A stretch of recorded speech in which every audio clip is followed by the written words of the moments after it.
자, 저희는 이제 세 번째 이슈로 한번 넘어가 보겠습니다. 여러분 보시면서 구독과 좋아요, 알림 꼭 부탁드리도록 하겠습니다.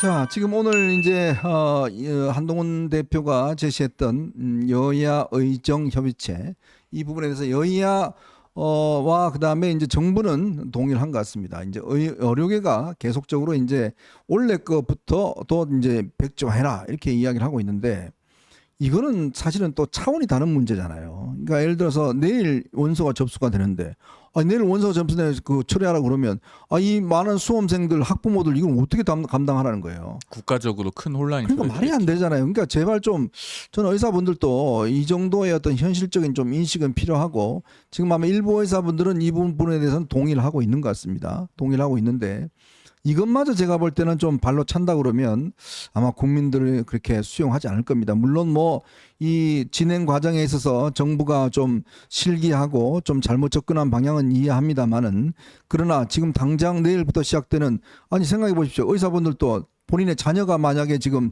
내일 원서 내는데 안 한다고 생각해 보십시오. 그 혼란 어떻게 지금 감당할 겁니까? 그러니까요. 지금 입시 절차가 여기까지 왔고 내일부터는 당장 수시모집 원서 접수가 시행이 되는데 시작이 되는데 그러면 여기서 이거를 되물릴 수는 없는 거 아니겠습니까? 네. 정말로 국가적인 큰 혼란이 초래되는 것이고 저는 이 정도 되면은 의료계가 일단은 이 협의체에 참여를 해서 대화의 장으로 나오고 거기서 적극적으로 의견 개진을 해야 된다고 생각을 합니다. 그리고 지금 그 정부에서 발표하고 있는 여러 가지 워딩들을 보면은 물론 이건 제 해석일 수도 있습니다만은 상당히 전향적으로 그 2026학년도 의대 정원부터는 증원 규모를 재검토할 뜻을 가지고 있는 것처럼 보여요.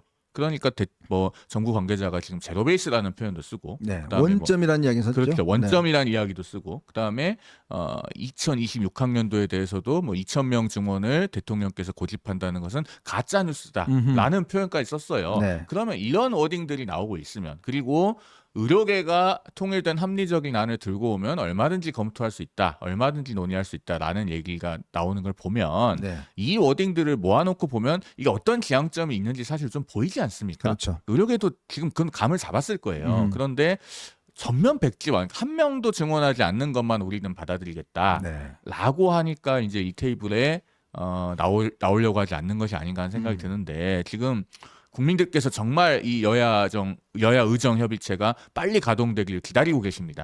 특히나 환자분들, 환자 가족들, 주기적으로 병원에 가셔야 되는 분들, 또 집안에 어르신이 있는 분들, 아이가 있는 분들 다 걱정하고 계시잖아요. 저 고기가 물을 떠나서 살 수가 없듯이 의사도 어떻게 환자를 영영 떠나서 있을 수 있겠습니까? 그러니까 제발 좀 빨리 그 협의체에 일단 들어오시라. 라는 말씀을 드립니다. 참 제가 이제 이번 사태를 이렇게 쭉 보면서요. 참 여당 대표, 특히 한동훈 대표가 참 힘들겠다라는 느낌을 많이 받습니다. 그게 뭐냐면 사실은 뭐 이 여당 대표가 대통령하고 또 케미가 잘 맞으면 잘 맞아서 이게 좀 예를 들어서 국민적 지지가 높아가면 그건 뭐 좋은 일이겠지만 근데 문제는 대통령의 지지도가 별로 높지 않은 상황에서 여당 대표가 예를 들어서 뭐 친윤이나 이런 사람들이 와서 그냥 똑같이 가버리면 그냥 다 함께 망하는 길이거든요. 근데 이제 지금 한동훈 대표는 뭔가 좀 차별화를 해서 좀 뭔가 견인하겠다는 입장인데 문제는 또 대통령실이 협조를 안 해주니까 뭔가 지금 성과가 뚜렷하게 나는 게 없어요. 근데 제가 옆에서 보면 무진장 노력을 많이 합니다. 지금 물밑에서 잇따라 사람들을 아침, 점심, 저녁으로 굉장히 많이 만나고 설득하려고 하고 있고 또 그게 이제 이번에 나타났던 성과가 아니겠습니까? 나름대로 대통령실 보십시오. 처음에 한동훈 대표가 아마 지지난주였나요? 그 고위당장 할 때 이 문제 했더니 바로 그냥 대통령실 그 다음날 그냥 총리가 나서서 안 된다. 대통령실 안 된다. 뭐 지금 하지 말자는 거냐 했는데 결과는 어땠습니까? 지금 뭐 대통령이 한번 응급실 가보니까 이게 상황이 심각하니까 다시 이걸 지금 받아들이는 거 아니겠습니까? 그러니까 참 이런 걸 보면 참 우리 제가 좀 합니다만은 윤 대통령이 보면 패턴이 비슷비슷해요. 그러니까 예전처럼. 그러니까 예를 들어서 강서구청장 선거에 김태우 씨 출마시키는 것도 그렇고 그 이후에 명품백 문제 사과하는 것도 그렇고 그다음에 이종섭 그다음에 뭐 황상무 그다음에 의대 증원 문제 이런 것도 보면 대통령이 확 세게 뭔가 이야기를 하다가 이게 또 여론에 맞추고 그러면 또 뭐 대통령이 왜 그러냐 이게 지금 개혁에 반대하는 거 아니냐 뭐 우리가 무슨 불법이야 있어 뭐 이렇게 이야기를 하다가 또 상황이 안 좋아지면 바로 또 이렇게 또 턴을 하는데 근데 문제는 제가 항상 드리는 말씀은 정치는 타이밍의 예술이라고 그래요.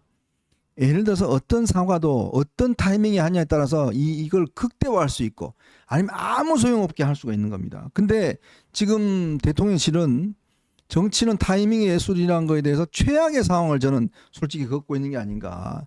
최고의 타이밍에서 뭔가 일을 해야 되는데 매번 하는 게 보면 정말 하다 못해 최악의 타이밍에서 하다 보니까 결국 성과가 없는 것은 아닌가 이런 생각이 많이 듭니다. 저는 우리 시청자들께요. 한동훈 대표에 대해서는 조금 믿고 기다려 주시라라는 말씀을 드리고 싶어요. 당 최고위가 전원으로 구성이 된 게 8월 5일입니다.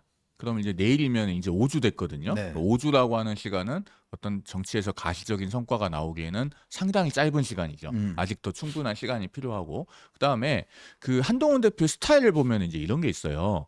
말이 앞서가거나 내가 누구를 만났다라고 하는 걸 선제적으로 잘 공개하지 않아요. 네. 그러니까 저번에 박단 전공의협회 비대위원장 만났을 때 언론에 공지된 적이 없고 5일이나 지나서 어디선가 뭐 맞아요. 단독을 해가지고 네네. 뭐 알려진 거잖아요. 그것도 뭐 알리지 않으려고 했다가 어떻게 해서 그렇게 됐는데 그다음에 뭐 불과 며칠 전에 장상윤 사회수석 만날 때도 네. 만난 게 언론에 공지되거나 공개된 게 아니에요. 뭐 누가 봤다더라고요. 나중에 어떻게 해가지고 그것도 누군가 어느 기자가 단독을 써가지고 이렇게 네. 알려지게 된 거고 그러니까 물밑에서는 굉장히 많은 노력을 하고 있어요. 그러니까 백조가 물 위에 우아하게 떠 있는 것 같아도 네. 사실은 그 수면 아래에서는 열심히 다리를 휘젓고 있으니까 물 위에 떠 있을 수 있고 움직일 수 있는 것 아니겠습니까? 사실 지금 한동훈 대표가 하고 있는 여러 가지 것들이 그렇고 특히나 이 의료 현안에 관해서는 굉장히 조심성을 기울이면서 동시에 많은 노력들을 하고 있습니다. 네. 그런데 그 과정들을 하나하나 지금 다 미리 공개할 수가 없어요. 왜냐하면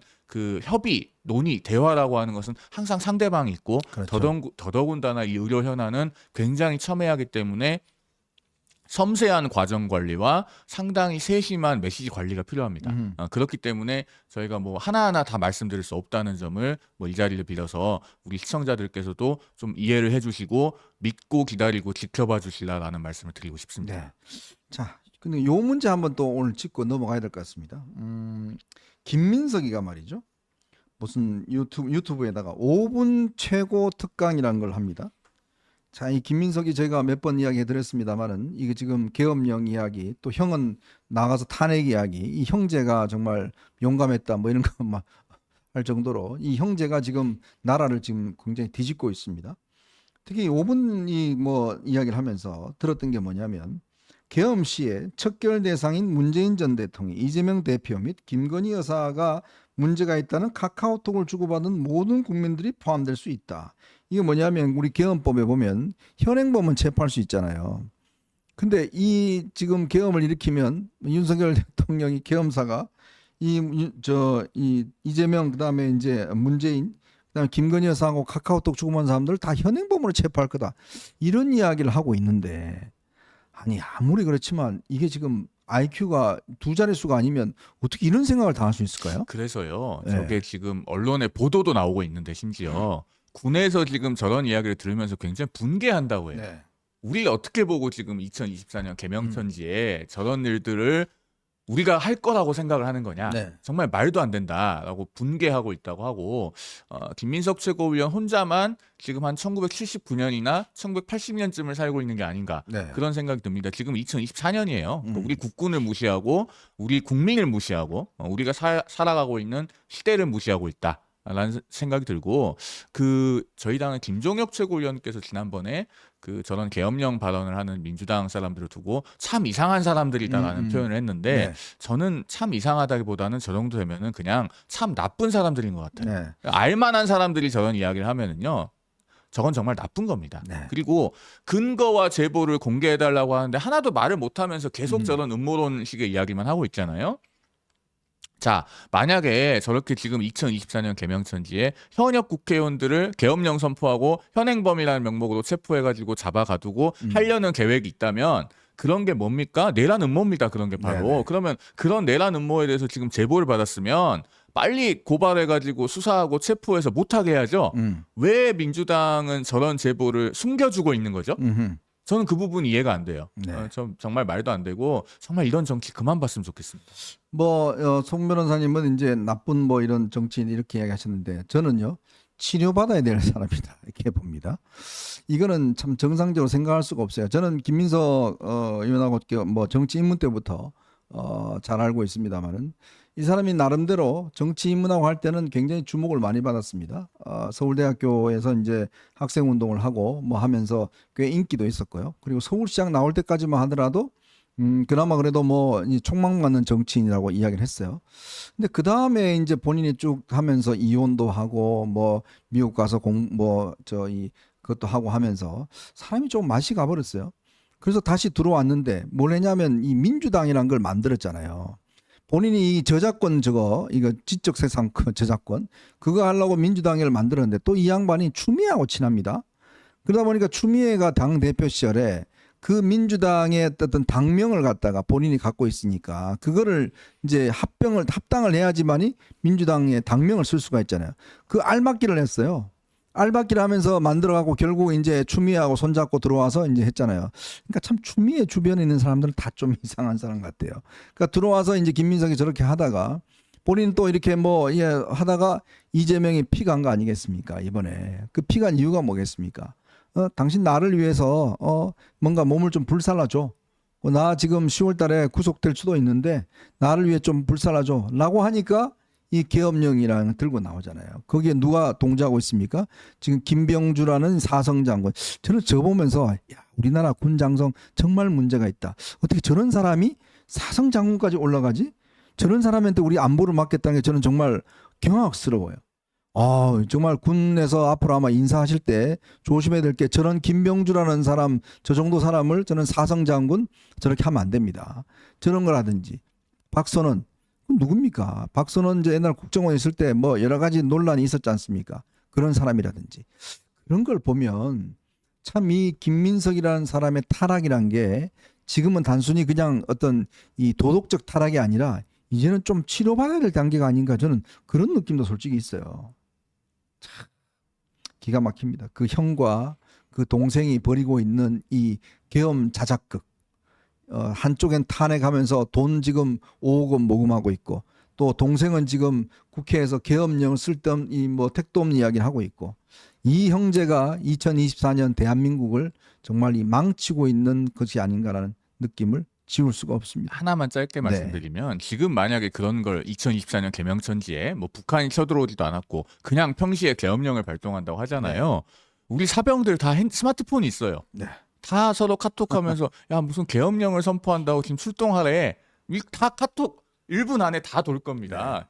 되겠습니까? 정말 어떤 시대를 살고 있는지 정말 기가 막힙니다. 참 기가 막힙니다. 기가 막힌 거를 계속 하고 있다는 게 더 기가 막히죠. 자, 오늘 또 많은 분들께서 저희 또 응원을 해주셨습니다. 우리 진실님 고맙습니다.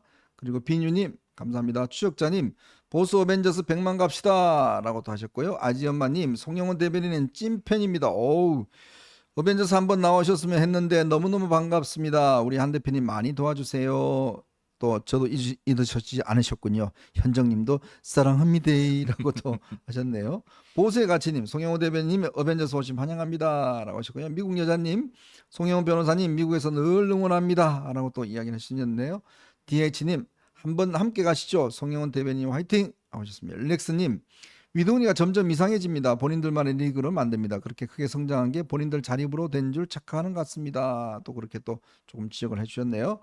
HK님 옛날부터 송영훈 대변인 모습에 한동훈 대표님의 명민함이 비쳐 너무 좋았어요 라고 했었습니다. 김경숙님 송변님 항상 팩트와 정교한 설명 잘 듣고 감사합니다. 오덴시웨님 고맙습니다. 렉스님 제가 지금 밖이라 이동 중이고 지금 유튜브 챗은 바로 못하는데 저밖에 말할 사람이 없는 것 같아서 아까 그런 말씀하시는군요. 네 고맙습니다. 자 포드 이거 뭐 어떻게 읽어야 되나요? 네 FORD TRDH님 이거 뭔가 기호가 있을 것 같은데 송 변호사님 꼭 국회에 입성하시기 바랍니다. 젊고 똑똑하고 유능한 분들로 국힘 세대교체 반드시 되어야 됩니다. 라고 하시고요. 숑댕님 한동훈 당대표님 곁에 송영호 대변인 같은 곁에 같이 곁에 같은 분들이 계셔서 좋습니다. 라고 하셨습니다. 가을양기님 고맙습니다. 2013 페르소나님, 근데 의평원에서 입학 취소 국시 자격 취소할 수 있다는데 이거 어떻게 되는 건가요? 의협 교수들이 7,500명 수업하는 게 무리라고 반대하는 잘 살펴봐야 할 것 같습니다. 라고 하셨고요. 뭉크님, 한동훈 대표님 믿습니다. 선생님, 두 분 늘 응원합니다. 한 대표님 존경합니다. 라고 하셨고요. DH님, 보수는 지금 한동훈밖에 없어요. 라고 하셨습니다. 영하트님, 송대회님, 한 대표님 추석 카드 보이시고 그림 설명 정말 고맙습니다. 저 페이스북에 올리신 거 그거 말씀하시는군요. 네. 네. 오늘 또 많은 분들 또 응원해 주셨습니다. 여러분 감사드리고요. 저희는 내일 오후 3시에 여러분들 또 찾아뵙도록 하겠습니다. 시청해주신 여러분 고맙습니다. 감사합니다.